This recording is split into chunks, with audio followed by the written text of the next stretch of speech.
નમસ્કાર મિત્રો, ગાંધી ફોર એવરના આ બીજા ભાગમાં આપ સૌનું સ્વાગત છે. મિત્રો, આપણે શરૂઆત કરી હતી ગાંધી શું છે, ગાંધી શું કહેવા માંગે છે એનાથી. હવે વાત કરવી છે ગાંધીના પૂર્વજો વિશે, ગાંધીનો પરિવાર, ગાંધીની પેઢી વિશે વાત કરવી છે કે કઈ પેઢીમાં આ વ્યક્તિત્વ જન્મ્યું છે. આમ તો ગાંધીના જીવનસારથી શરૂઆત કરીએ ને તો એ વધારે ઉચિત લાગશે. કારણ કે જ્યારે મેં ગાંધીને વાંચ્યા છે ને મને કોઈએ પૂછ્યું ને કે સાહેબ આમ ગાંધીના તમે સાર શું તારવી શકો, ત્યારે મેં માત્ર એક શબ્દમાં કહેલું કે ગાંધીનો સાર એટલો જ છે કે લડો. ગાંધી તમને એ શીખવાડે છે, અન્યાય સામે લડો, અત્યાચાર સામે લડો, શોષણ સામે લડો, અનીતિ સામે લડો. આ જ સાર છે ગાંધી જીવનનો કે લડો. જ્યાં પણ તમને એવું લાગે કે અયોગ્ય થઈ રહ્યું છે ત્યાં ખુલીને બહાર આવો અને લડતા જાઓ. આ ગાંધી જીવન છે. હવે આપણને એવું લાગે કે ગાંધી આવો મહાન લડવૈયો કેવી રીતે થયો, તો મિત્રો એના પૂર્વજો પણ આ જ પ્રકારના લડવૈયા હતા. ગાંધીના જીન્સમાં આવ્યું છે એમ કહીએ તો એ અયોગ્ય ના કહેવાય. ગાંધીના ડીએનએમાં છે આ. રાજનીતિ હોય, દીવાનગીરીના દાવપેચ હોય કે મુસાફરી હોય કે દરિયો હોય, આ બધું ગાંધીના લોહીમાં છે.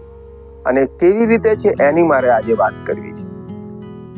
જ્યારે ગાંધીની વાત કરવાની છે ત્યારે આપણે પહેલી નજર પોરબંદર તરફ જવી જોઈએ. કારણ કે આપણે જાણીએ છીએ કે એ પોરબંદરમાં 2 ઓક્ટોબર 1869 મહાત્મા ગાંધીનો એટલે કે મોહનદાસ ગાંધીનો જન્મ થયેલો. એ મોહનમાંથી મહાત્મા થવા સુધીની સફર આપણે આખી સિરીઝમાં લેવાના છીએ.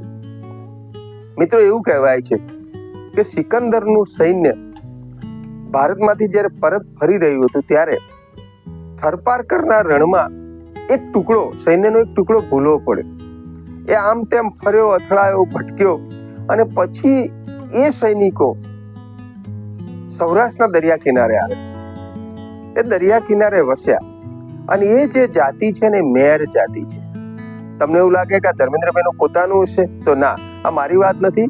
આ વાત કરી છે ગાંધીજીના પૌત્રી એટલે કે ગાંધીજીના દીકરા રામદાસ ગાંધીના દીકરી સુમિત્રા કુલકર્ણીએ પોતાના અણમોલ વિરાસત નામના પુસ્તકમાં, જેનો એક ભાગ હું તમને કહી રહ્યો છું કે એમણે મેર જાતિનો એક સરસ ઇતિહાસ બતાવ્યો છે. આજે પણ તમે જોશો ને મેર જાતને, તો મેર જાતિ છે જ ગજબની. પડછંદ શરીર, આમ ચહેરા ઉપર તેજ હોય, તેજસ્વી હોય, લીલી ભૂરી આંખો, આમ લડવૈયા હોય એવી લાગે આ મેર જાતિ. અને એ આ મેર જાતિ છે. એ એમ કહેવાય છે કે ગાંધીના એ પૂર્વજો. અને ગાંધી એટલે મોઢ વણિક, તમે હું બધા જાણીએ છીએ. એ પણ કેવી યાત્રા છે કે મૂળ મોઢેરાના, મોઢેરાથી એ લોકો કર્ણાવતી પહોંચ્યા. કર્ણાવતીથી ખંભાત, એ જમાનામાં સ્તંભ તીર્થ કહેવાતું, તો ત્યાં ખંભાત ગયા અને ખંભાતથી આવીને ઘોઘામાં વસ્યા. ઘોઘા બંદર, ઘોઘામાં વસ્યા. ઘોઘા થઈને પછી પોરબંદરમાં આવ્યા અને ત્યાં થરીઠામ થયા. જો કે પોરબંદર પછી તો જુનાગઢ પણ ગયા અને ત્યાં વસ્યા. કારણ શું હતું કે પૂર્વજો દિવાન હતા, રાજાના દિવાન હતા, એટલે સ્વાભાવિક છે કે એમણે અહીં ત્યાં ફરવું પડતું. પણ એ પહેલાના જે પૂર્વજો હતા એ આ રીતે છે, મોઢેરાથી ફરતા ફરતા ફરતા ઘોઘા થઈને પોરબંદરમાં આવીને વસેલા. એ પોરીચા તરીકે ઓળખાતા. પોરીચા શબ્દનો અર્થ થાય પોરબંદરના નિવાસી. એ ગાંધીના પૂર્વજો છે. એ દરિયા ખેડૂ હતા. એટલે સ્વાભાવિક વસ્તુ છે કે એમના લોહીમાં જ મુસાફરી હતી. મેં હમણાં કહ્યું એમ દીવાનગીરીના દાવપેચ પણ એમના લોહીમાં હતા. અરે રાજનીતિ પણ એમના લોહીમાં હતી. આપણે ગાંધીજીને જ્યારે એક જ એંગલથી તપાસીએ ને ત્યારે ક્યાંક આપણે ભૂલા પડીએ. ગાંધી દાવપેચના બહુ માહેર હતા, એનો સ્વીકાર કરવો જોઈએ. નહીતર અંગ્રેજ સત્તાને હંફાવવી બહુ અઘરી હતી. અને મિત્રો, આ જ્યારે શરૂઆત કરું છું ત્યારે મારે એ પણ કહેવું જોઈએ, ક્યારેક આપણે ગાંધીને એવી રીતે મૂલવીએ છીએ કે ઓહો ગાંધી ગાંધી ગાંધી.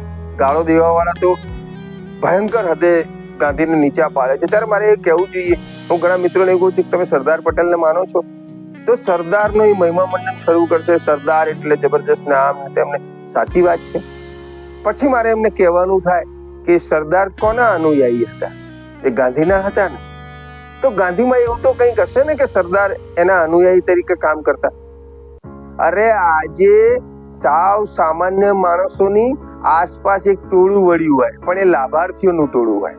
જ્યારે ગાંધીની આસપાસ એ જમાનામાં એક બ્રિલિયન્ટ લોકોનું એક ટોળું હતું. કેટલા બધા લોકો હતા, તો તપાસો તો ખરા. ગાંધીની આસપાસ 60-70 વ્યક્તિત્વ એવા હતા કે જેને લઈને ગાંધી ચાલતા હતા. અમુક બાબતોમાં તો ગાંધી કરતા પણ ચડિયાતા હતા. જવાહરલાલ નહેરુને આપણે મૂલ્યાંકન કઈ રીતે કરી શકીએ? વાંચજો ક્યારેક. ઘણીવાર તો હું ખુલીને કહું છું કે નહેરુ અમુક બાબતમાં ગાંધી કરતા પણ ચડિયાતા, અને સ્વીકાર કરવો જોઈએ. એનું સાહિત્ય ગજબનું હતું એ વ્યક્તિનું. એ વ્યક્તિ મંત્રમુગ્ધ વાણીમાં લોકો સાથે વાત કરી શકતો. એ ગાંધીનો ચેલો થઈને જીવ્યો. તો ગાંધીમાં એવું તો કંઈક હશે ને. સરદાર એટલે અતિ મુત્સદી વ્યક્તિત્વ, વજ્રનું વ્યક્તિત્વ, બહુ જ તાકાતવાળું વ્યક્તિત્વ. આવા અસરદાર સરદાર પણ ગાંધીને અનુસરતા. અરે એ જમાનામાં એક વ્યક્તિઓ જુઓ, જે બી કૃપલાણી, ગજબનું વ્યક્તિત્વ. કાકા સાહેબ કાલેલકર, મહાદેવ દેસાઈ, કેવા વ્યક્તિઓ જે ગાંધીથી પ્રભાવિત હતા. સુભાષચંદ્ર બોઝ, જેને આપણે અત્યારે સામે છેડે મૂકીએ છીએ, એ સુભાષચંદ્ર બોઝ પણ ગાંધીના અનુયાયી હતા. જે તમે જ્યારે વધારે વાંચશો ને ઊંડાણથી, ત્યારે તમને સમજાશે. તમને ખબર છે, ગાંધીજીએ તબીબ તરીકે, એક ડોક્ટર તરીકે સુભાષચંદ્ર બોઝનો ડાયટ પ્લાન બનાવેલો, જમવાનો આહાર પ્લાન એ ગાંધીએ બનાવી આપેલો, અને સુભાષચંદ્ર બોઝ આજીવન એને પાડેલો. એ પ્રમાણે ચાલેલા. ફાધર ઓફ નેશન, મહાત્મા ગાંધીને રાષ્ટ્રપિતા કહેનારા પણ સુભાષચંદ્ર બોઝ હતા. તો તમે કલ્પના તો કરો કે ગાંધી એવું તો કેવું વ્યક્તિત્વ હશે કે આવા બધા મહાપુરુષોને સાથે લઈને ચાલ્યા છે, અને છતાં એ મહાપુરુષોએ ગાંધીનો સ્વીકાર કર્યો છે કે ગાંધી, અમે એના અનુયાયીઓ છીએ. એટલે આ ગાંધીને જ્યારે ગાળો દેવાની થાય, અથવા ગાળો દેનારાને મારે કહેવાનું થાય કે મિત્રો, તમે જુઓ તો ખરા કે તમે કેવા વ્યક્તિત્વ ઉપર આક્ષેપ કરો છો. જેને તમે મહાન વ્યક્તિઓ કહો છો ને, એ મહાન વ્યક્તિઓ પણ ગાંધીને મહાન માને છે. ખેર, જેવી જેની સમજણ, જેમ જેમ સમજણ આવતી જશે એમ ગાંધી આપણને વધારે પ્રસ્તુત લાગતા જશે. મિત્રો, મારે વાત કરવી છે ગાંધીના પૂર્વજોની. આપણે શરૂઆત કરી છે સિકંદરના સૈન્યથી, મેર જાતિની વાત થઈ. ગાંધીના પૂર્વજોની વાત કરીએ ને તો છેક લાલજી ગાંધીથી શરૂઆત કરવી પડે.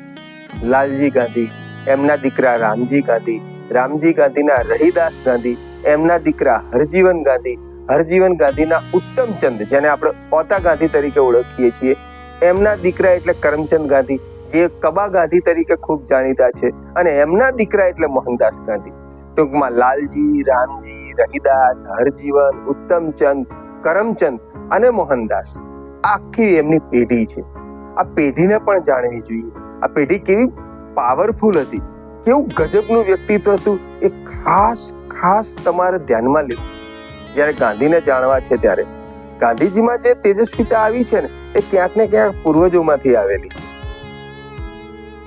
એ એમની પોતાની તેજસ્વીતા છે એવું નહીં માનવાનું, પૂર્વજોની પણ એમાં દેન છે.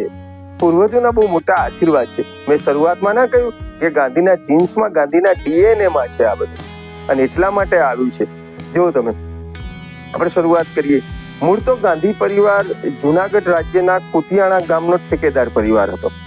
એમને ઠેકેદાર બનાવવામાં આવ્યા હતા, અને સામાન્ય રીતે ગાંધીનો અર્થ થાય કરિયાણાનો દુકાનદાર, વેપારી.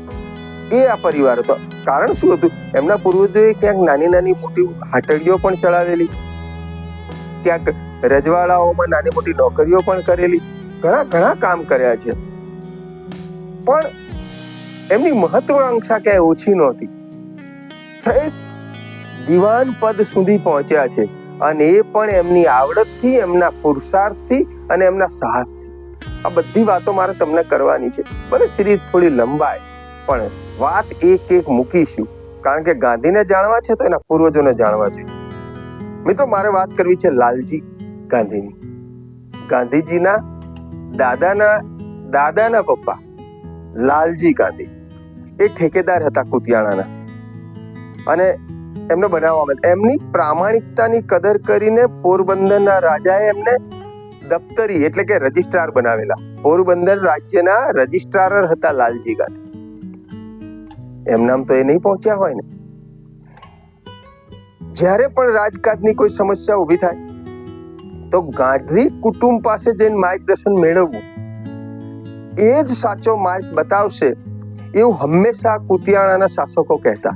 એમાં ખાસ તો એના વયોવૃદ્ધ શાસક હતા, એ લાલજી ગાંધીના વિદાય સમારંભ વખતે આવું બોલેલા કે જ્યારે પણ મૂંઝવણ થાય, જ્યારે કોઈ સમસ્યા ઉદ્ભવે, રાજકાજને લગતી કોઈ સમસ્યા હોય, ત્યારે તમારે ગાંધી કુટુંબ પાસે પહોંચવાનું, એ તમને માર્ગદર્શન આપશે. એ માર્ગદર્શન છેક સુધી ચાલ્યું છે અને મોહનદાસ કરમચંદ ગાંધીએ આ દેશને પછી માર્ગદર્શન આપ્યું છે. રામજી ગાંધીની વાત કરીએ. લાલજી ગાંધીના દીકરા રામજી ગાંધી. આ રામજી ગાંધી પોરબંદરના દફતરી એટલે કે ગૃહમંત્રી હતા. એમને ગૃહ મંત્રાલય સોંપેલું પોરબંદરનું. એમના દીકરા રહીદાસ ગાંધી. મિત્રો, રહીદાસ ગાંધીને જુનાગઢના નવાબે 6 વીઘા જમીન આપેલી પુરસ્કાર રૂપે. એ બહુ મોટો પુરસ્કાર હતો એ જમાનામાં. પોરબંદરના એ સમયના રાજા હતા સરતાનજી, એમના હાથે એમણે આપેલી. એવું કહેવાય છે કે ઈસવીસન 1726માં હરજીવન ગાંધી એટલે કે રહીદાસ ગાંધીના દીકરા હરજીવન ગાંધી એ ઘેડ માધવપુર, જ્યાં આપણો માધવપુરનો મેળો ભરાય છે, માધવપુર, એ બંદર માંગરોળના દેસાઈ પાસેથી ખરીદ્યું.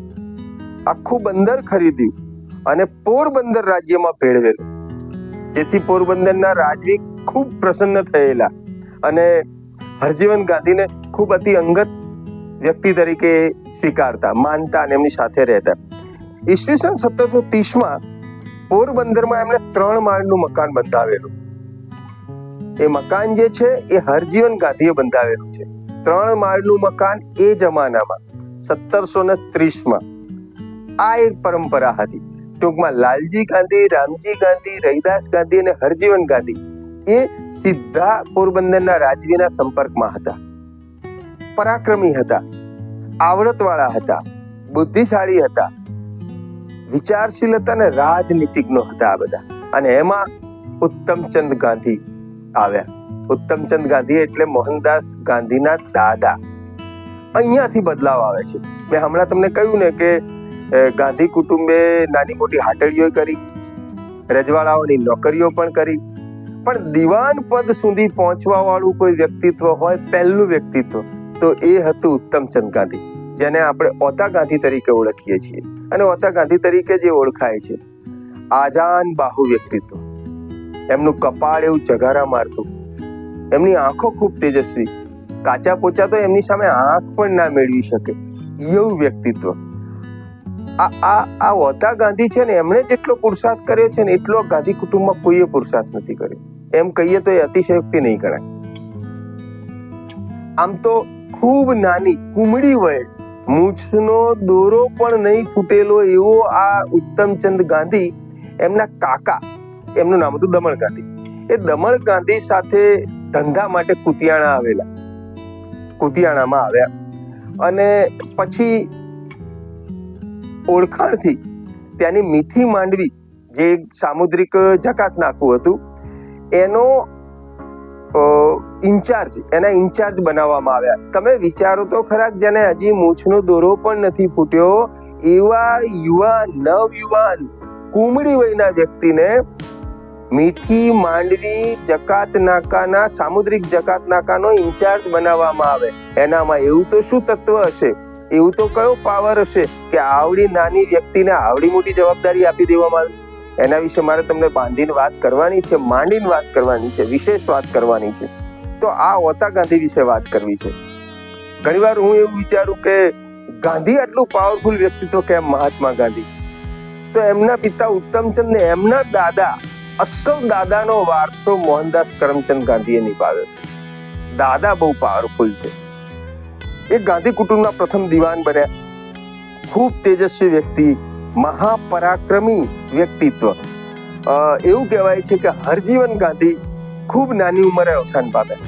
એમના પૂજ્ય પિતાજી ખૂબ નાની ઉંમરે અવસાન પામ્યા. એટલે એમના ભાઈ એટલે કે એમના કાકા દમણ ગાંધી, એમને જે દફતરી હતા પોરબંદરના, એ એમને એમની પોતાની સાથે લઈ આવેલા અને મીઠી માંડવી ચકાત નાકાનો ઇજારો પણ અપાયો.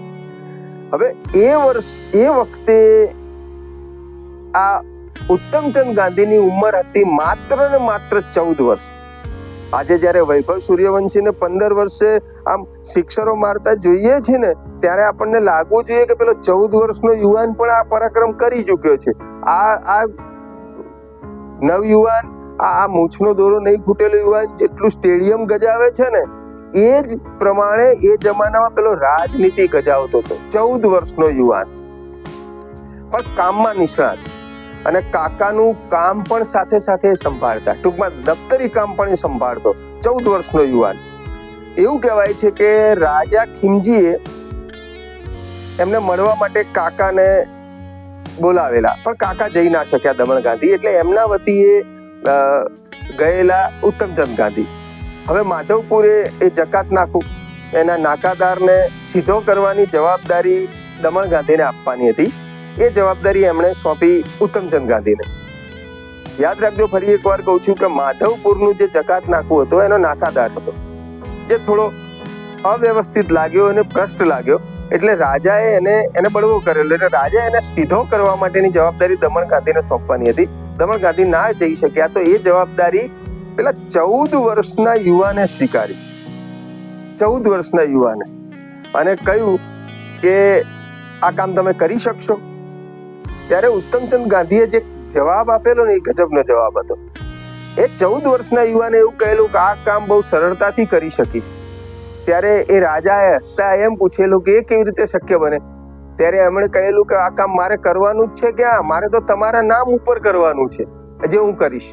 મિત્રો, પોરબંદરને પ્રથમ શ્રેણીનું, પ્રથમ વર્ગનું રાજ્ય બનાવવામાં ઓતા ગાંધીનો બહુ મોટો ફાળો રહેલો છે. અને પોરબંદરના રાજવીએ એમને વાર્ષિક પગાર 2000 કોરી કરી આપેલો.